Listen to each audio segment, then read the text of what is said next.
बाबू, मेरा नमस्कार। मैं दिल्ली प्रदेश महासचिव महामंत्री के पद पर हूँ, जो आपके समस्त हूँ। आज देश की बहुत विडंबना है। ये समझ लीजिए कि अपना देश बहुत तकलीफ के अंदर है। शायद महसूस आप सभी कर रहे होंगे और सभी के अंदर कुछ न कुछ दर्द भरा हुआ है। हमारा देश व्यापार और कृषि और मजदूर 3 लोगों से चलता है, और जहाँ महिलाएं भी इस देश को सपोर्ट करती हैं। और आज के ज़माने में, आज के पीरियड में कहें तो पार्टियों ने वो हाल किया है कि व्यापार की तो बट्टियाँ बहुत बुरी तरह से खराब कर रखी है।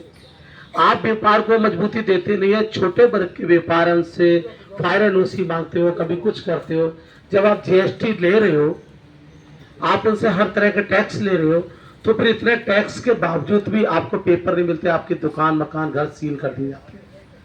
अभी ऐसा नहीं है कि वो जो इनके अंदर घर टूटे, अभी जो लोग हंस रहे हैं खुश हो रहे हैं उनकी भी बारी है। क्योंकि मैं बीजेपी के अंदर रहा हूँ, और बीजेपी के अंदर क्या है कि उनके सिस्टम था, उन्होंने सबसे पहले एक आजमाइश की थी पहले सिलेंडर के ऊपर। उन्होंने कहा था कि जनता को किस तरह से अपने बस में लेना है। उन्होंने एवरेज लगाई कि भारत में 150 करोड़ लोग हैं, अगर 1 रुपए भी हम बढ़ाते हैं तो 150 करोड़ रुपए पर डे का बनता है, महीने का 450 करोड़। उससे गठन में रखा गया था, तो अमीरों को बाद में लूटो, पहले गरीबों को लूटो। तो उन्होंने कहा कि सिलेंडर के ऊपर हम कैसे लूटेंगे। जब गठन उस टाइम पे मैं मीटिंग में था, और उत्तर प्रदेश में महासचिव था मैं, और उस पार्टी में काफी संघर्ष रहा। तो अंदर उन्हें बात चली कि इसमें प्लान करते करते इसमें 3 महीना लगे। तो कुछ व्यक्ति या समझदार होते हैं, ऐसा नहीं है कि एक व्यक्ति हो, बहुत इंटेलिजेंट लोग पड़े, सब्सिडी का प्लान बनाया गया।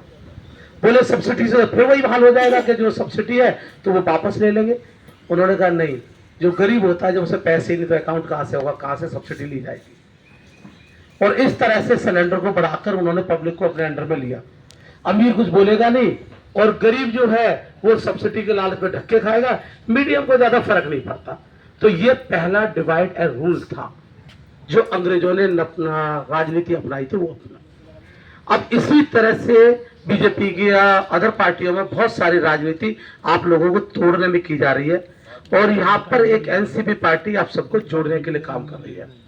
यहाँ समय कम है, इसलिए मैं कहूंगा कि ऐसा मौका, ये पार्टी भी एक नेशनल पार्टी है जैसे बीजेपी है, उसी तरह से इसमें कमी है हम सब कार्यकर्ताओं की।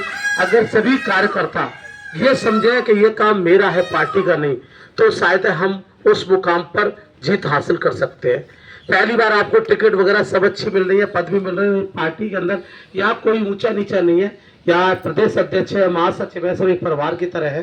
तो मैं ये कहूंगा कि एक व्यक्ति सभी को इकट्ठा नहीं कर सकता, पर एक व्यक्ति कम से कम 5 व्यक्ति इकट्ठा करे, और 5 से रिपोर्ट लो कि मुझे 5 ही व्यक्ति तो ज्यादा नहीं चाहिए।